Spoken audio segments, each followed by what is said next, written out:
it easier.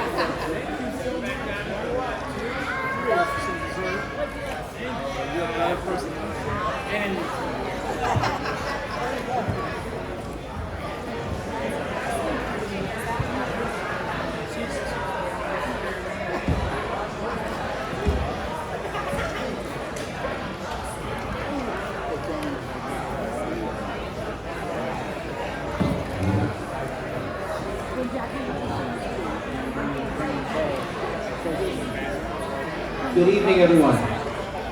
Please don't, I know the desserts are coming out. You guys got coffee. Please continue to eat away, but we want to get the program started. Look around the room. What an awesome turnout tonight, guys. Thank you so much, and thank you to those inductees. What a great night, not only the weather, but the atmosphere in here. So congratulations to everyone. Wonderful night, super excited, great night to be a Seahorse for sure.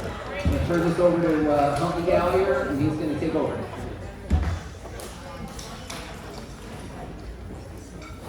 Good evening. First of all, I'd like to introduce a couple of people if they could stand up, and then I'll let you know why I asked them. Bill Broadus, could I have you stand up? Bobby Cohn, could I ask you to stand up? Jess Simpson, could you stand up? Dave Alter, could you please stand up? So these are gentlemen that has brought the history to Christ Church Schools. These are former chairmen of the Hall of Fame, and these guys have worked diligently over the last 15 to 20 years to bring it to what we see today. So I just wanted to call attention to them and say thank you.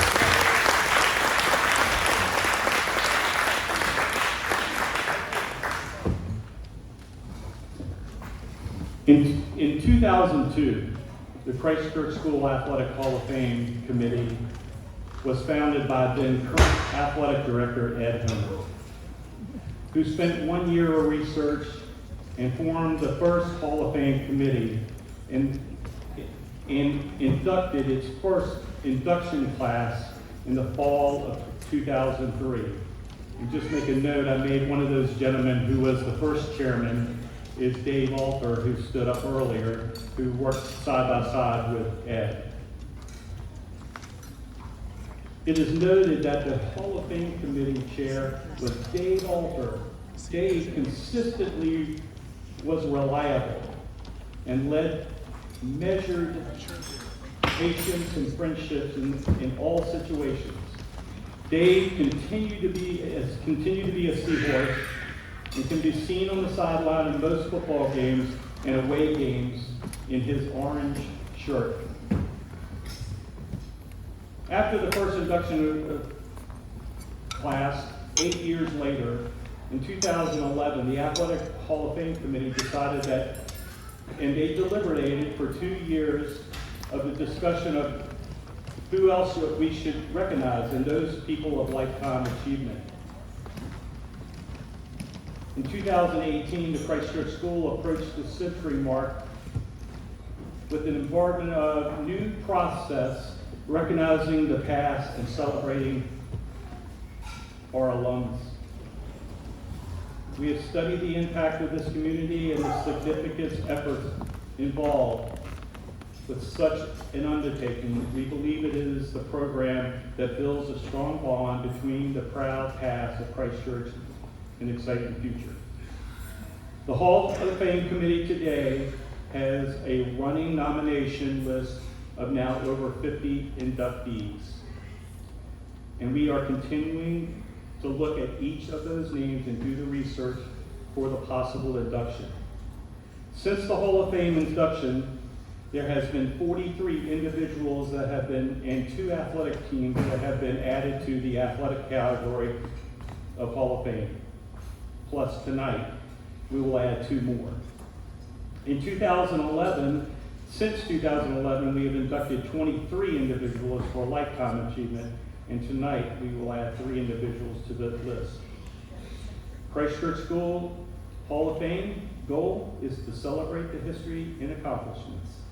The school has a rich history of competitive athletics and a high achievement of our graduates. We will endeavor to recognize those men and women who have truly given of themselves while as a student and who has continued after Christ Church by achieving and accomplishing life challenges as well as making a mark on society and to the people around them. So this evening I'd like to turn the mic over to Jack Taylor. Jack Taylor is a class of 73. Jack himself is a three-sport player. He was a captain of all of his athletic teams his senior year. If the people in the room know, the highest award every year is granted is called the Bishop Award winner. Jack was that in 1974. I'm sorry, I just realized that. And Jack also has been the chairman of the Hall of Fame committee for the last 3 years and has also been on the committee for 6. And I would like to turn the mic over to Jack.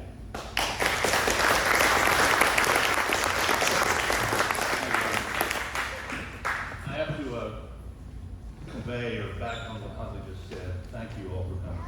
It's fantastic. As an alum, someone who loves the school like I do, it's wonderful to see everybody doing this great. So thank you so much. As Huntley mentioned, I've been on this committee for 3 years, and when he first called me, where I was actually I've been on the committee for 6 years, when he asked me if I would mind being the chairman, I had to think about that quite a bit. I mean, maybe, as I was saying, maybe X number of years ago, I would have been able to, would jump right at it, because in those days I could throw a lot better than nowadays. But he was adamant about it, and he would tell me just how much he hoped that I would take the ball and run with it, which I did. And I'm so glad I made that decision, because I'm involved with a lot of schools, my boys, and through friends and what have you in the competition, and this is the only school that I know of that has something called the Hall of Fame Committee, something along those lines. So we can thank Coach Ed Rungman for that, who actually came up with the concept a long time ago. I was just down in New Orleans for a wedding, and Country Day, a school down there, friends of mine, kids all go through that. It's very similar to all boys day school, it's like a collegiate. And I got brought up the subject of Hall of Fame. And one of the parents is a huge backer on the board of that school, and he was going to take it back this week. His kids are all grown, but he's still on the board. He was going to take the whole concept of the Hall of Fame committee and take it to the board Country Day. He called me today, and it looks like they're going to do the same type thing. So it's a testament to us kind of being the groundbreaker on something like this, and again, thank you to Ed. Our committee is made up of, as I'm sure it was with these gentlemen, is made up of all age groups for the most part. And in fact, any of the committee members that are here, I know a couple are here. If y'all would stand up for me for a second, please.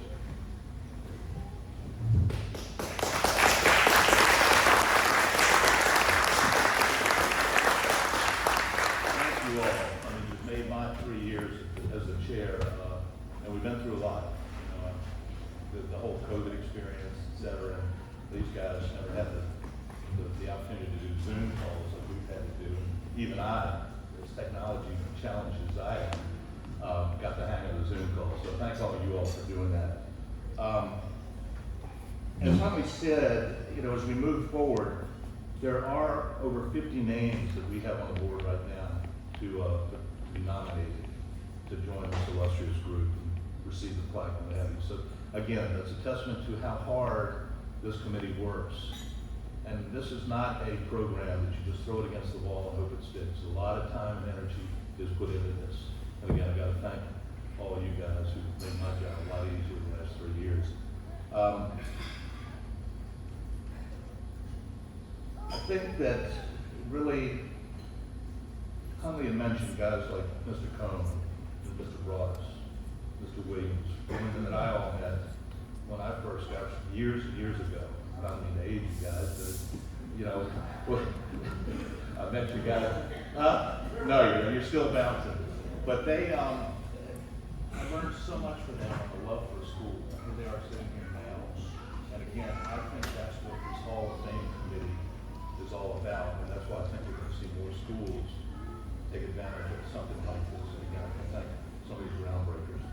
Anyway, that being said, I'm going to move on here. Let me ask, John Dean, please. John, come on up.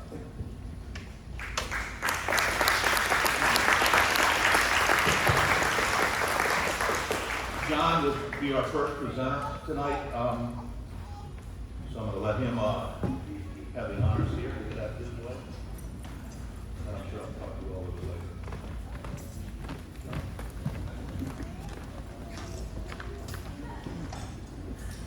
Good evening, everyone. For those of you who do not know me, my name is John Dean. This is my 11th year here at Christ Church. It's all gone really fast. I'm the current athletic director and director of co-curriculars. And it's my pleasure this evening to speak about a good friend of mine, Brendan Cole. It's my honor to speak today about my good friend, Brendan B.C. Cole, who's being inducted into the Christ Church Hall of Fame for his outstanding athletic achievement. During his time at Christ Church, B.C. was a standout football player, earning the title of two-time first-team All-State defensive back and two-time first-team All-State tight end. We might need Ed Homer to verify that. But he also had a state championship with the 2011 Hall of Fame team. And in basketball, he was an All-State player and a two-time All-Prep League player, adding another state championship for the Seahorses, and a two-time captain for that team as well. BC's talent and dedication earned him a full scholarship for football at Division I Hampton University, where he met his lovely, beautiful wife, Jordan. Jordan, thanks for coming today. It's good to see you. He quickly became a leader on his team and was elected captain in only his sophomore year. In addition to being captain for 3 years, he was a two-time All-MEAC safety and most notably led the conference in forced fumbles and fumble recoveries in 2016. BC was known by his coaches and teammates for his mental and physical toughness and his game sense. And if you know Brendan and have heard him coach, he's always like, does that make sense? Is it making sense? So it's pretty ironic that his HU coach said that about him. He says it more time than enough. I think I got a laugh out of Coach A.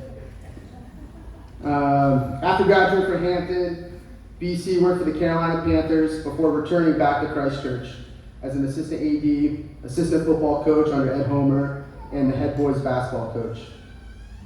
After 2 years, he became the director of athletics here, and it was a really difficult time. It was during COVID, and it was a tough time for sports, but with his creativity, he made it all a really great experience for our athletes at the time during COVID-19. From here, he moved to DC with Jordan and served as athletic director at the field school. And currently, he is the assistant dean of students at Charlotte Country Day, where he can focus more on coaching and be closer to Jordan's family.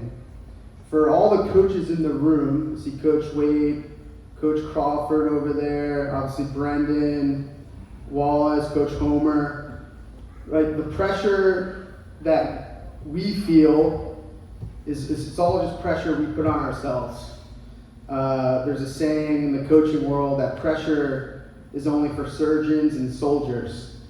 In fielding, I promise you, no one really cares about high school lacrosse, except for people like me and you. And that's all just the pressure we put on ourselves. And I remember very clearly the first day Brendan was coaching with Ed and I, and the first thing he said to our team.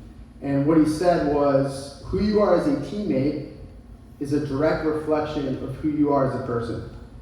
And I hope those players in that room at the time remember that as well as I had, and kind of live by it on a day-to-day basis. I certainly think about him after a long drive home, after maybe a defeat I thought my team was prepared for. And then I remember again that how I represent myself as a leader and coach is really what matters. And pressure, like I said, is not for coaches really. It's for the people out there dealing with life and death situations. As I said, Brendan's dedication to athletics has not stopped. He continues to work in education to give that same or better opportunity that was given to him years ago at Christ Church School. His achievements on the field were remarkable, but it's his leadership and perseverance that set him apart as a person. He's an inspiration to all of us who strive to be our best selves. Please join me in congratulating Brendan B.C. Cole on this well-deserved honor.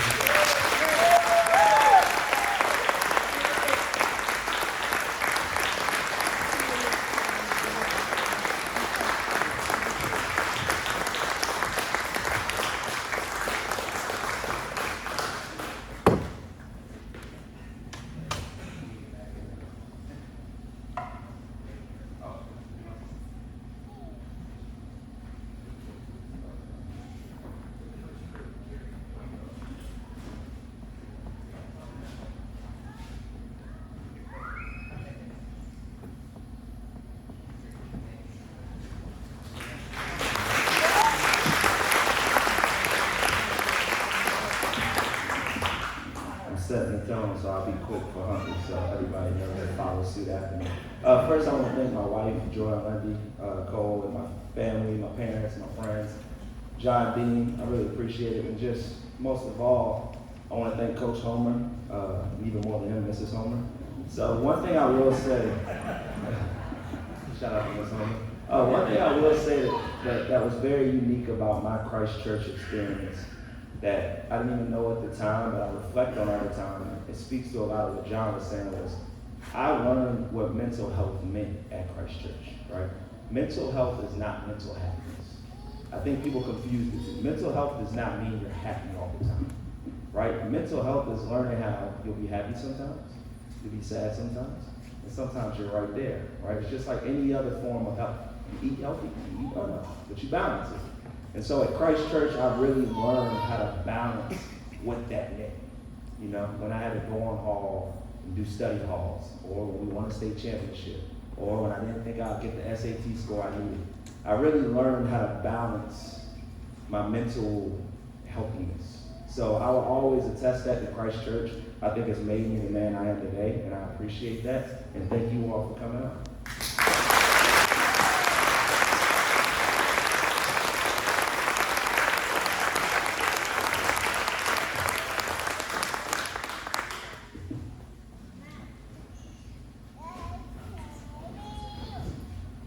What's that? No, this is good. This is good. All right, next presenter, Art Walker. Woo!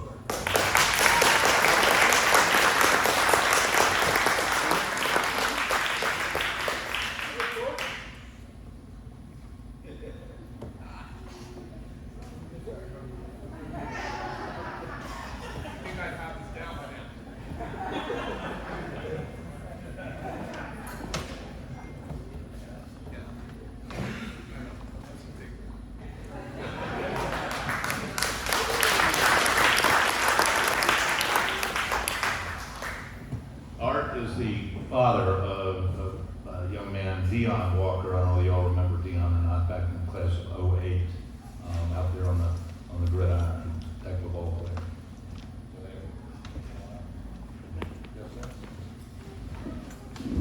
All right, good evening, everyone. Can't say enough how happy I am to be here, back on the river. For those of you that don't know, I spent 2 years here as an English teacher, a dorm parent, football and basketball coach. And I would be remiss if I didn't say, thank you to Christ Church, because not only did you afford my son, Dion, the opportunity to excel as both an athlete and a student, but you welcomed my family here, so thank you for that. I always appreciate that, and Christ Church is always home. So it's good to see Coach Homer, Jennifer, Coach Wade, Wynn, my guy. Wynn was a little smaller when I was here. But it's really good to be back here. And Hugh, wow, it's good to see you too. So, when we came here to Christ Church, we came from Charlotte, and we met Glenn Taylor at a basketball tournament. And Jacourtney Williams, who hopefully will make his way on the stage someday soon. were singing the praises of Christ Church to us. And at the time, we were all over the place, and we knew Dion was going to be successful, but just trying to find that right fit where he could really excel in both the classroom and be prepared for his 4 years of athletics, and more importantly, those years after athletics. And once we set foot on this beautiful campus overlooking the Rappahannock, we knew we were home. And then we stepped on that field, and boy, oh boy, did we have fun out there. Okay.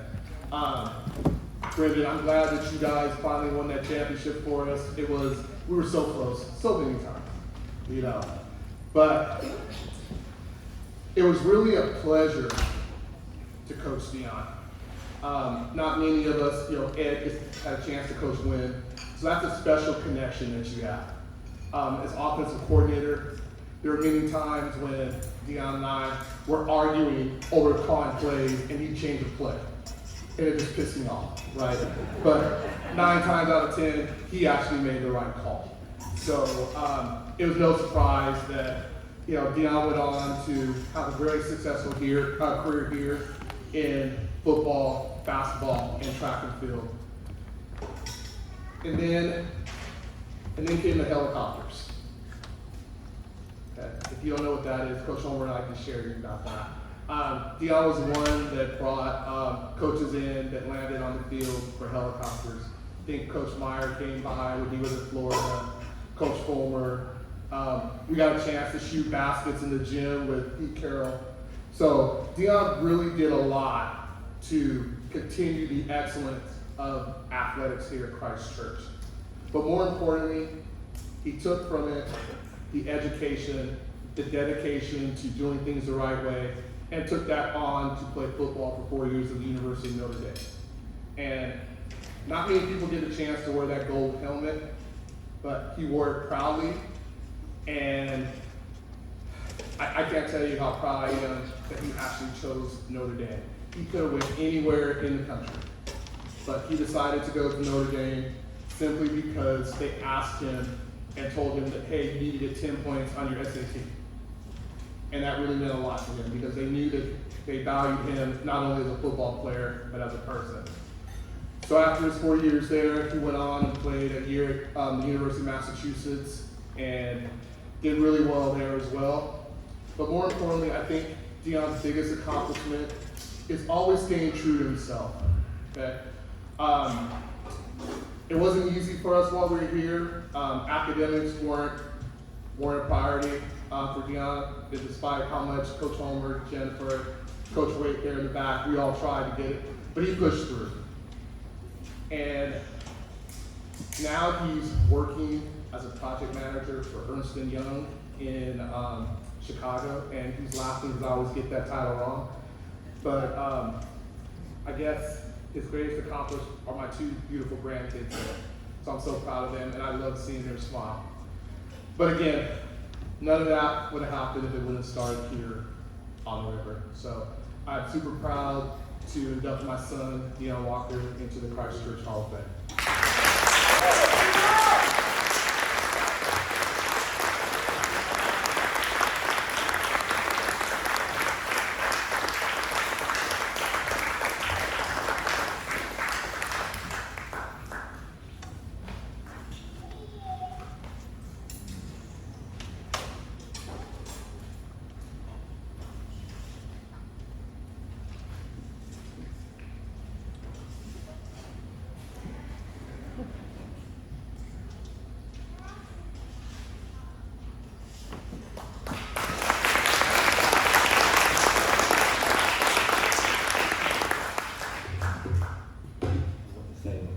Okay.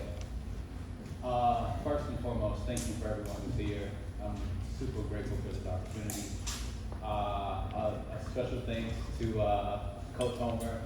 I'm not sure if you guys know how hard he works, but to speak to that story my dad told, when we first got on campus, it was a shocker. He was walking out there marching and just ready to go get the job done. And that trickled down to athletics, academics, and I'm truly grateful to have met Coach Homer. He's an amazing man, truly genuine, truly cares about everyone that he comes in contact with, and I'm truly grateful to you, Coach. So excuse me, heads up.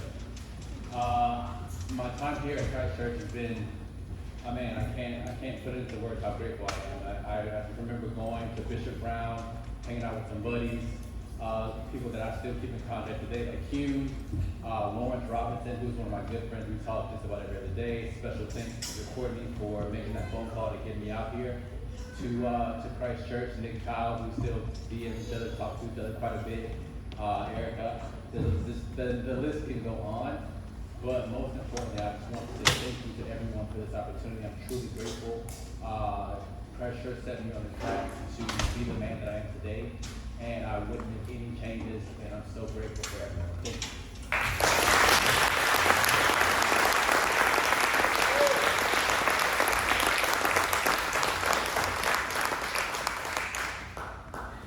All right, next. Mr. Wynn Homer. Will you find your way to the stage, please?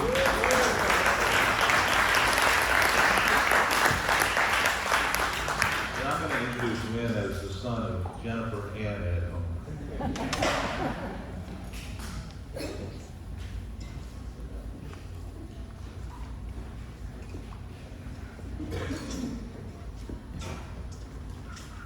Hi, everybody. So when I was a little boy, one of my favorite things to do with my dad, Coach Homer, was going to the movies. And I remember one time in particular, we were at Foresight Cinema, which I recently learned has sadly closed, but we were there and the movie was over and we were getting up to go, and I left my bag of popcorn on the floor next to me. And my dad told me to pick up the trash. And I was maybe 7, and I said some version of, why? That's someone else's job. And he stayed very calm, but I could tell that he was horrified at the words that had just come out of my mouth. So he took the opportunity to share with me his golden rule for life. The fundamental principle and standard that he held himself to and that I was supposed to hold myself to. Do my best. And it was very simple. He said, leave it better than you found it. And it's possible that he had even said that phrase to me before, but whatever age I was, it was the first time that I was old enough to really kind of lock in and understand what he was talking about. And so whether it was popcorn at the movie theater or dishes left on a table in the dining hall or debris scattered across campus after a hurricane, because you know those happen here, you just leave it better than you found it. It's great because it's so simple. It just asks us to fill a need when we see it. And I think it stuck with me because I could really see him and my mom leading by example and walking the walk. And its application is very flexible. Maybe it means buying refreshments and cleats, or some clothes, or bed sheets. Maybe there's a group of kids who need help getting back home to DC for the break. So they're going to drive a bus for 7 hours, on your day off. And for a couple hours, you let the kids play their music, and then after they all fall asleep, you can play your audio. Maybe it means that as a head coach, you are going to do an entire football team's worth of laundry after every single practice, even when there are 3 a day, after every single game, every single season for 30 years. And speaking as a former player and someone who occasionally helped out with the laundry, very occasionally, that's some serious fun, right? That's not good. It might mean that in the August of 1992, you arrive at a school that traditionally struggles to get kids to play football in numbers, even relative to the small size of the student body. And, and So you're mostly gonna work with kids that have never played football a day in their life. And you lead that program to 10 semifinal appearances, 4 state championship games, and 2 state championship victories. I did that. So I think I can safely say that Coach Homer has left this program better than he found it. Not because there wasn't a great football tradition here, when it came, because there was. But that's just what happens when you put your heart and soul into something for 30 years. And I think that part's important because as much as leave it better than you found it is at the core of how this man approaches his job and his life and his family, he didn't do all this coaching, the teaching, the driving kids back and forth from camps and colleges and clinics and being a father figure to so many young people. He didn't do all of that just because of some code or creed. You know, he's not some noble ideal. He's a man. He's a person. Which means he did all that because he loved his players and because he loves this school and because he loves all of us. So I am immensely happy that we have this moment to show him just a fraction of that love in return. Edward Homer exemplifies what a football coach can and should be, and I think he is the finest high school football coach in this country, and he's been right here for 30 years. So without further ado, please help me welcome him.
Hey. Okay. Thank you, Wynn. Thank you, Huntley, Rebecca, and the development office for putting this amazing evening together. Thank you, Jack Taylor, for your incredible dedication to the school for so long. And Erica, you will crush it. Welcome. I promised to be brief, but some of you came a long way, so I should probably say something. I hope I can offer a little family jewel that you can take with you. My home looked very different than Christ Church, but it seems like this place was a natural fit for me. Christ Church School is a very close family. In between home and Christ Church, I found my backbone and my compass and radar and counselor and hero. And I think she did a good job as a mom, too. But regarding my parents' very close family, preparing me for this adventure, there's an interesting parallel. You might ask, can it be that close? I grew up in a place very similar to Christ Church in many ways. At home, I was one of the little kids. The big kids helped take care of us. They often had weeknight duty, weekend duty, and even helped advise us as we navigated the next corner. They were very much like the teachers here, guiding, modeling good decision-making, sometimes providing treats. All make kids feel better, like a parent's around, even if that parent's not around. At first, Jen and I were the little kids here, and then we ended up being the big kids. It's been a family ride. When I was about the same age as our Fay kids, I met my first brother from another mother, Peter Suick. When I got here, I found some more. So I've had lots of assistant coaches who became more than just friends, more than just coaches, but very close friends. But as for Ryan Hopkins and Pete Atkinson and Art Walker and John Waite, Keith Bloom, John Dean, CJ Kelly, these guys are my brothers. CCS tries to help kids get their act straight, and once they've got it, they move on to their next journey.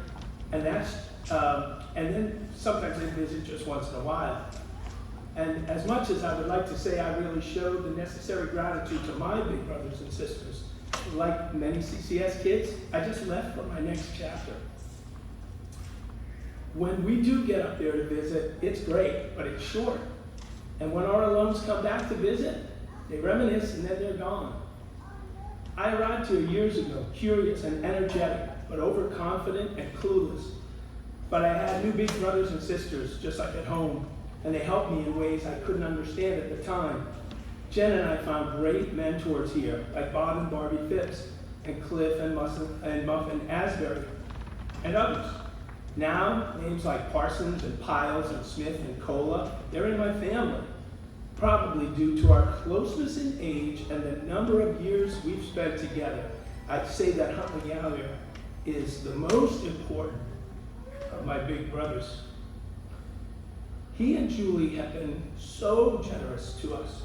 Huntley is the most dedicated, loyal, and dependable seahorse I've met. Beyond the white fence, I fell into a friendship my first year. We had a rare snow day that resulted in a spiral fracture to one of our kids. And I rode in the back of an ambulance and I met Dr. Bryan. So he fixed up lots of our kids, and he fixed me. And so then Dr. A.D. and Dr. Bryan sent Andrew. So finally, I eventually needed an older brothers and sister really close. And then I found them across the street. So thank you to Pinky and Sherman.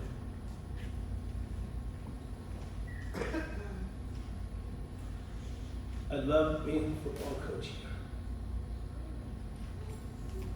I still love being a teacher at the North Park. I hope to continue. This is a really good place. People look out for each other here. And recently, we got a new daddy in town, and this guy loves sports, so I know we're in good hands. Thank you, trustees, for bringing us Billy Coyle, and thank you, Billy, for being you. We regret that you missed most of our journey and some of our special seahorses, and 2 of them tonight are here. But there's more than that. You see their friends and their teammates showing up. When Art Walker applied to teach English here, coach basketball and football, he just happened to bring his son along. Dion joined the talented group, but then he showed us all how fast elite athletes really move. 5 years later, Brendan Cole joined his friend Jordan Wallace here. The outside linebacker thought he was a defensive back.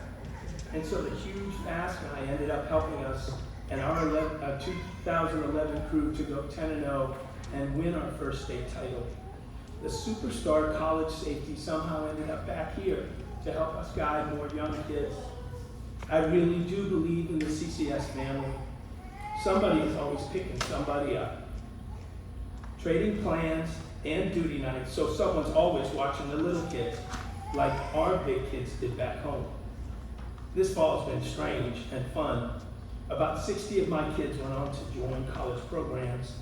This fall, I've actually got to see some play in college.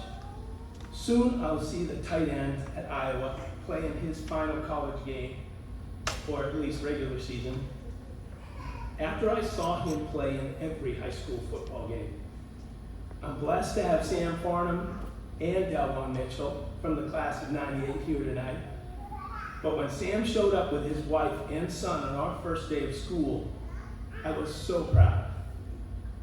I've been talking and texting this week with former players like Newton and Fletcher and Asbury, Stevens, Ward, Williams, Childs, Darbo, Gordon, Humphreys, Stylianos, Hatcher, Van Voorhees. And why not? We are family. So I'll close with the wise words of sisters, Kathy, Debbie, Kim, and Joni. have faith in you and the things you do. You won't go wrong. Oh no, this is our family jewel. Thanks.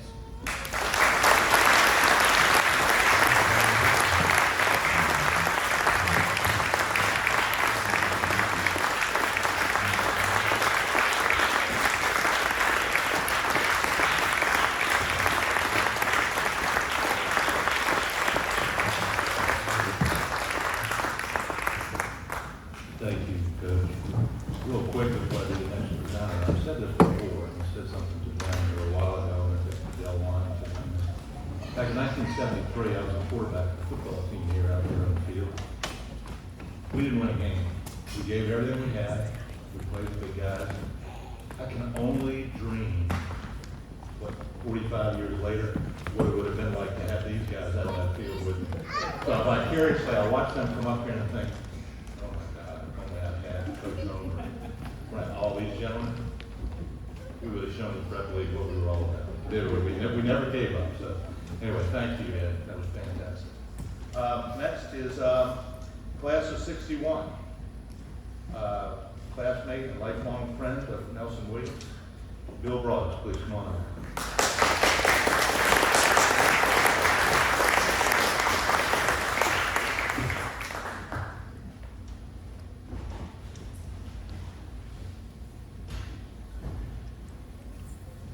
Jack, I had the same thought, how wonderful it would have been with Wynn and Brenda and folks like that. We could have it's also mind-boggling that I have to follow such wonderful presenters. It makes me so proud to be an alumnus, and I can look out and know that folks like you are here. Now, for those of you who may not follow the history of Christ Church and its role, and forgive me, humbly, but the class of 1961 is affectionately known as the Bob class. Bob is spelled B-O-B, and it's an acronym created by our class cheerleader, Bobby Cohen, who is here tonight. You may wonder, what in the world does Bob have to do with presenting a member of that class? Bob stands for the best of the best, and that class is absolutely convinced that Carter Nelson Williams IV is the best of the best of the best. It wasn't always that way, though. Back in his early years, he was doing poorly in a rural school system that could not meet his needs. And his parents sent him here in the 8th grade. He needed a lot of help. Among his deficiencies was spelling. And Bob Yarbrough, our wonderful headmaster, liked to try to tailor the academic program to each student's needs. And Nelson had problems distinguishing between B's and D's. And Mr. Yarbrough would frequently come up to him and say, "Nelson, how do you spell bubble? How do you spell double?" And he finally mastered those. Now, as an aside, Bobby Cohen loves to give all of us nicknames. And Bobby, I'm surprised you haven't dubbed Nelson Double Bubble, but I digress. Nelson O'Delly, as he's known to many of us, was an indifferent student until midway through his sophomore year. He broke his leg and he used the recuperative time to focus on his likely career, engineering. How do I get there? And he realized that it would take tremendous amounts of hard work and extraordinarily efficient use of time. And he followed those two pole stars throughout his career. At Christ Church, he went from an indifferent student to among the very leaders of the academic headmasters list. He was co-captain of 2 sports. He was president of the senior class, chairman of the honor council, winner of the Bishop's Award, and many others. And that class voted him the most likely to succeed and the best all around. Mr. Yarbrough was the recruiting dean as well, the admissions director. And as soon as Nelson graduated, Mr. Yarbrough put his photograph on the recruiting brochure. It showed Nelson with a short haircut, dressed with his monogrammed sweater, wearing white socks, ringing the bell in the bell tower. 8 or 9 years later, student styles had radically changed. And someone said, Mr. Yarbrough, you got to update that brochure. Yarbrough's response was just classic Yarbrough. I will, as soon as Christ Church produces another student as fine as Nelson Williams. Nelson left Christ Church and earned 3 collegiate diplomas, each with a Phi Beta Kappa II. I haven't done the research, but I suspect he's the only Christ Church graduate to earn 3 such degrees.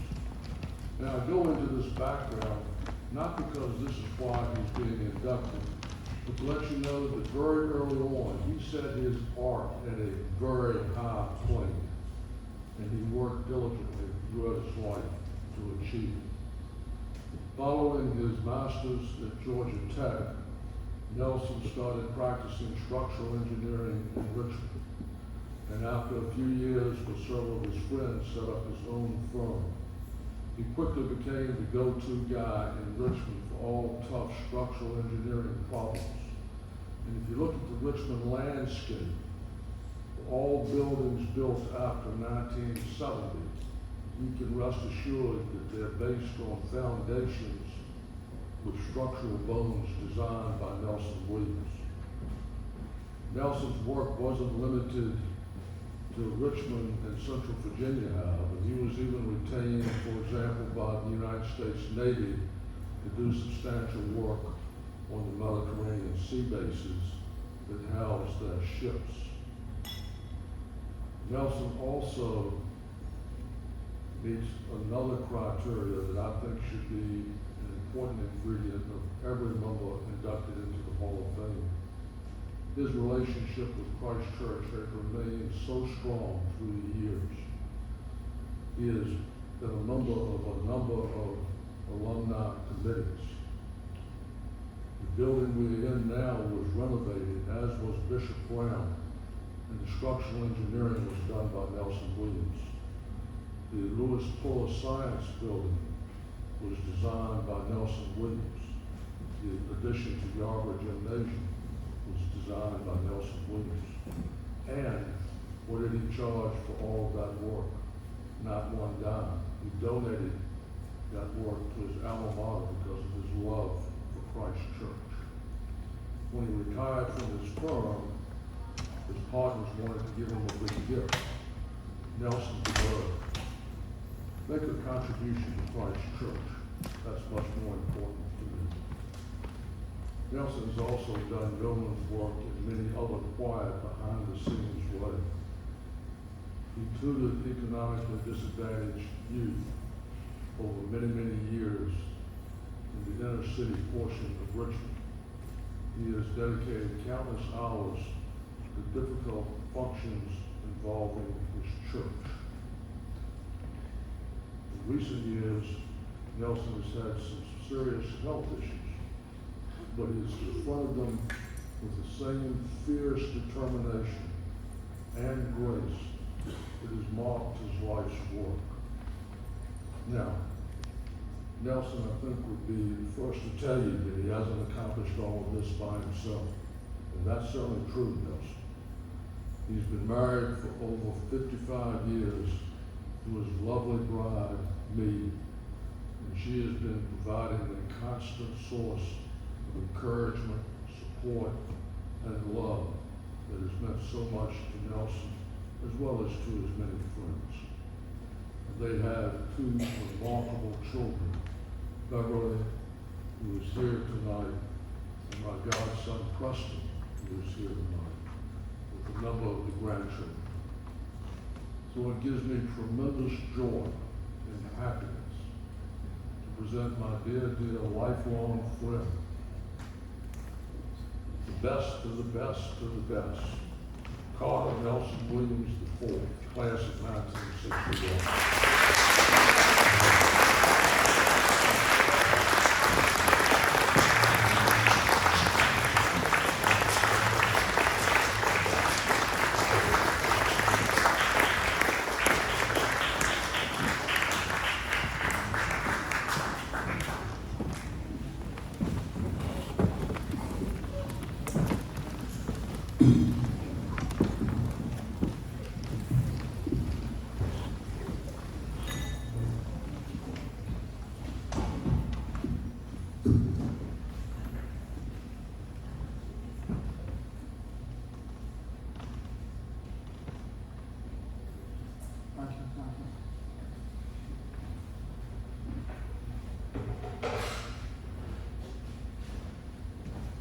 Thank you, Will, for nominating me to the Christ Church Hall of Fame. And thank you for the lovely words and some of the lines that you chose on the speech. One of the lines was that I didn't receive any compensation. We did receive compensation for the work we did on the building. My partners really appreciated that.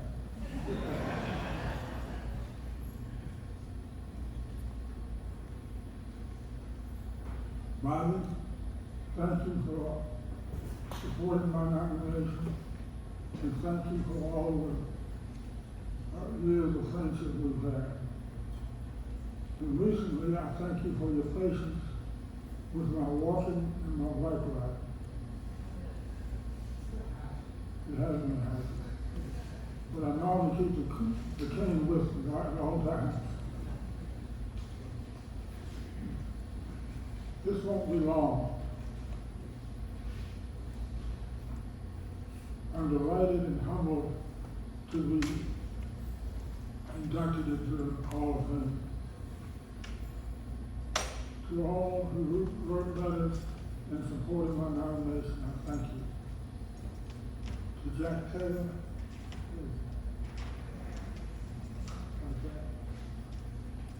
Chairman of the Hall of Fame Committee and his committee, and Hunter Gallagher, I thank you for this wonderful evening. This event tonight. The love and support of my wife, me, my daughter, Bellman, my son, Preston, where did he go? Right there. And my grandchildren, Carter, Ellie, Ellie, who's not here, Mary Carter, Brown, and Lake. Thank you for your love and support. It means the world to me. I would be remiss, somebody else said that, not to thank Christ Church for all its help through the years. Given me a strong academic background and assisted me develop strong character, motivation, empathy, commitment, and perseverance, to name a few of the traits of Christ Church teachers. Thank you all.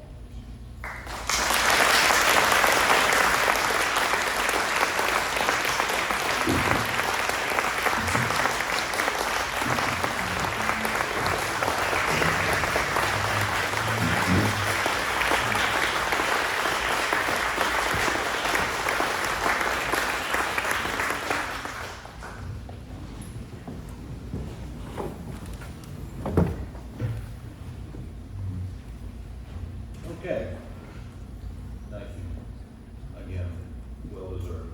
Well earned, long overdue. Next presenter is Myrna McLeod, class of 58, of course alumnus and lifelong friend of Sandy Monroe. Myrna.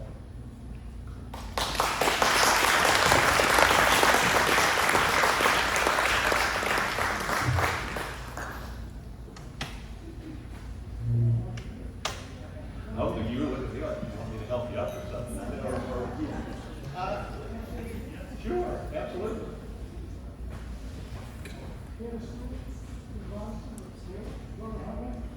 And everybody else, hi.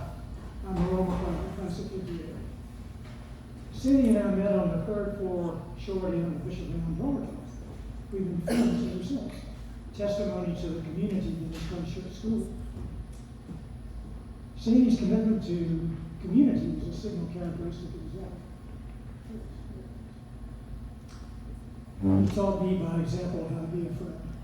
Sandy came to Christ Church following an unsuccessful trial in another school, and he had a slow academic start here at CCS. In those days, we called teachers masters. One of the masters opined to Sandy, "Mr. Monroe, you will not do well academically at Christ Church school. In 6 months, he was leaving his class. He stayed there. He graduated at the top of his class. Sandy told me, I realized the significance of what I've been given when I came to Christ Church School. I didn't want to grow up. By the way, the master who forecasted his scholastic demise and Sandy became friends for decades. Sandy competed for and won the United States Naval Reserve Officer Training Corps scholarship from the University of Virginia. He excelled academically, graduated, reported for active duty, and completed that segment of his naval career. He remained in the reserves until he retired as captain, no mean feat. He continues to serve as a volunteer. Talk about long and faithful service.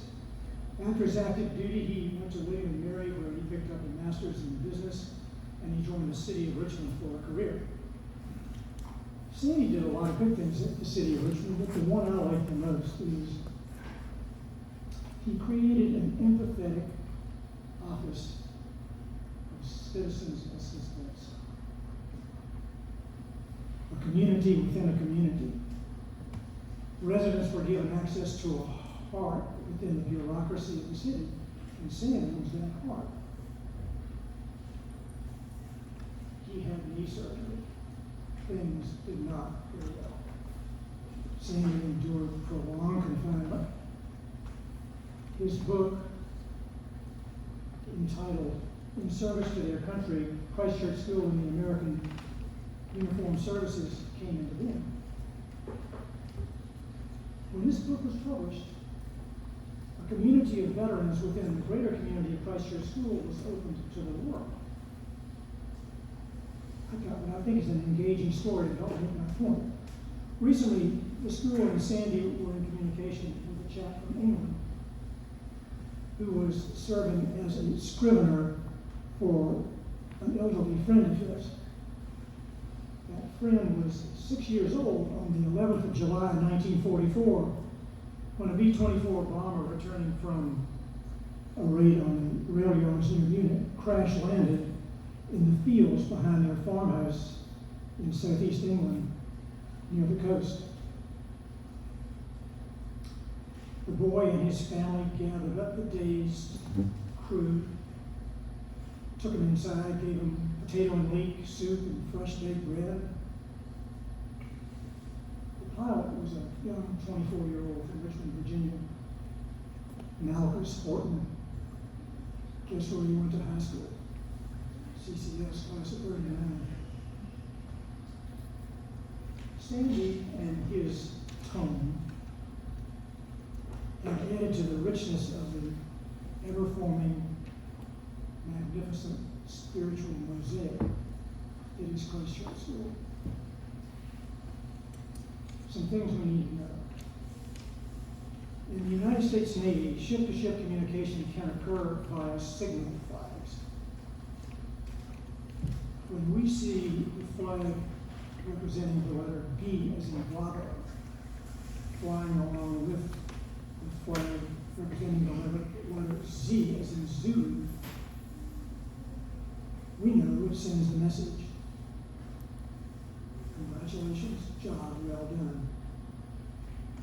I want you to know two things. Sandy's book came from his heart. Secondly, I also want you to know that Sandy's book came from his checking account. Bravo Zulu, Sandy. Bravo Zulu.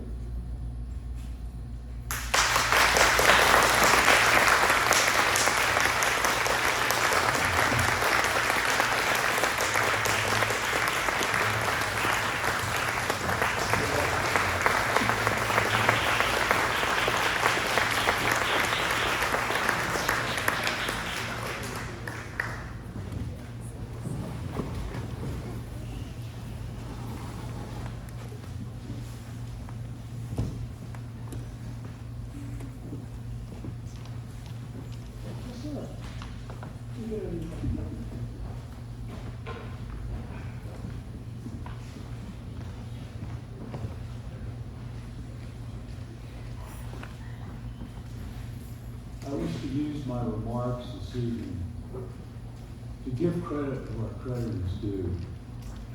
When I set out to write the book about Christ Church and those who were blocking the issue in the armed forces, I was faced with really a daunting task, and I was deluged with material. People sent me copies of deck logs, after action reports, pictures, you name it, I got it. And I had to sit down with it and go through it, and as any author does, sort out that which was important and that which was simply fluff and could be discarded. It was quite a task, but I want to give credit where credit is due this evening. It would be inappropriate of me not to. Sitting on the stage or somewhere in a set of red trousers like mine is Huntley Gallagher.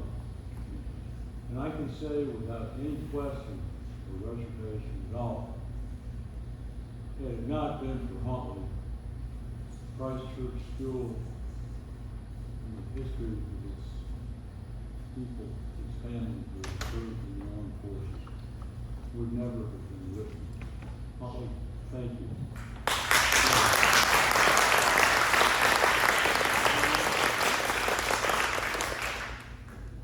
If this is, I think, what Bob Yarber would call an auspicious occasion. And not only would he call it auspicious, he defined what auspicious meant in some detail. I'm very much moved by the fact that people would come sometimes from a far distance to be with my sister, 2 children who brought 5 grandchildren, friends, acquaintances, whatever. So thank you. I appreciate very much this distinctive award that has been given me. Thank you very much.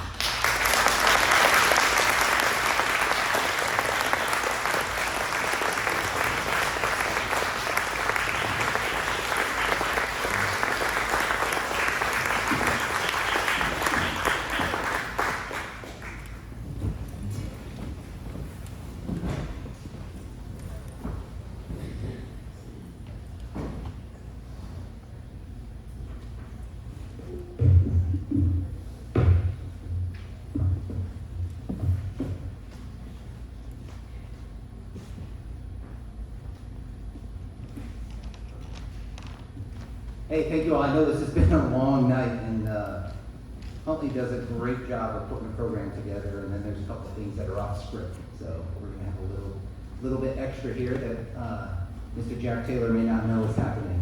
But Jack has been the chairman for our Hall of Fame committee, and this is his last presentation. So we actually have an award to give to Jack as well, and I'm gonna read what it says here for you. The Christ Church School community thanks you for your leadership as chairman of the Christ Church School Hall of Fame Committee. Your insight, devotion, and passion have taken the school to another level in honoring our alumni and former faculty and staff members. You have also reminded us of the importance of our school's history. Your 3 years from 2020 to 2023 as chairman have truly set an example for those who will follow in your path. Thank you for being true orange and blue for Christ Church School and for always being a proud fighting seahorse. Jack Taylor.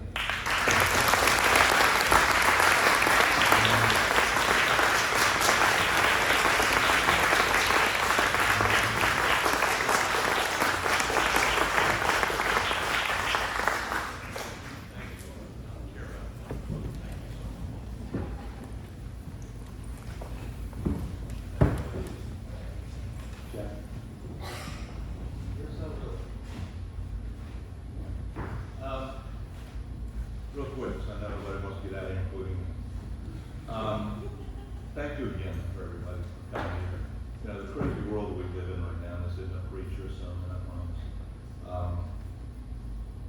warmed me to know that there are still friendships, and still family bonds, and all those things that get us through all the tough times. And right now, I tell this to my 4 kids all the time now, to my 2 grandchildren. It's room like this, and the relationships that these guys have had, for instance, Sandy, that whole era from the late 50s, 60s, they've stuck together.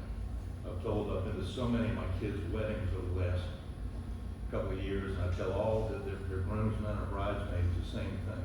Keep that bond together. You know, again, this world is more and more crazy. Those friendships and those bonds are so important, and I look around this room, and it's so true. So anyway, I want to thank all of you very, very much for coming here. It means a lot to me, to everyone that, everybody involved in this. And lastly, before I do my last duty, I want to thank this guy right here. I don't think he gets enough recognition yet from me. I'm ragging on him all the time about stuff that he drives me crazy. But I would not be standing here right now if it wasn't for the effort and the energy that he puts into this whole thing. So if you all don't mind, please stand up. I'm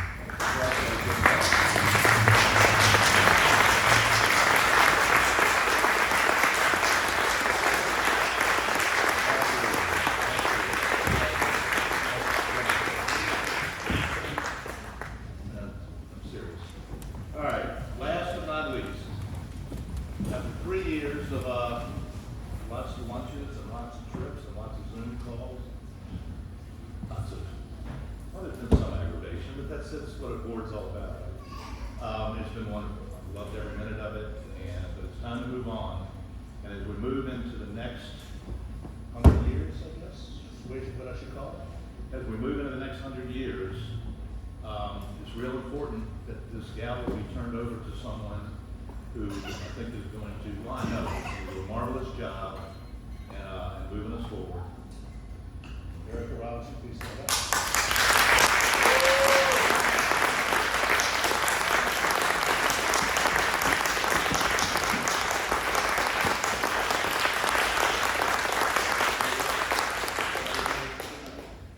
Hello, everyone. I wanted to thank Jack, Billy, and Mr. Gallagher for extending me this opportunity. I'm very passionate about Christ Church. If anybody knows me knows that.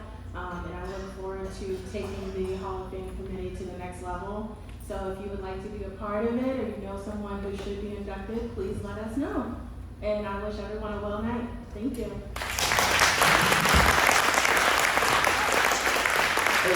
That's it. It's been a long night, and again, I'm off script, and people don't know me well enough. But when this happens, it's time to start buckling up, because this could be here a while. But that's not going to happen tonight. I wanted a couple final comments, and I wanted to, but I did not rudely take my phone out and take some notes for some of the speeches that were being said on the presenters, because they were awesome. But I'm gonna repeat a couple things that stuck with me. But first off, to 2 incredible superstar athletes that we put in our Hall of Fame. 2 gentlemen that, for their lifetime achievement, has been incredible and make all our Seahorses proud. And Wynn, he is the greatest high school coach in the United States. He's the greatest high school football coach ever. I will say that to Ed Homer. What an incredible class to induct into our Hall of Fame.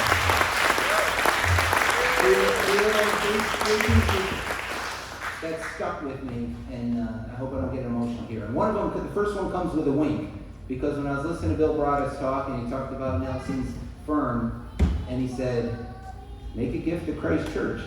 That's my wink to you guys. Make a gift to Christ Church. Thanks for bringing that up. Win. Leave it better than you found it. I love it, and that's something we all should live with.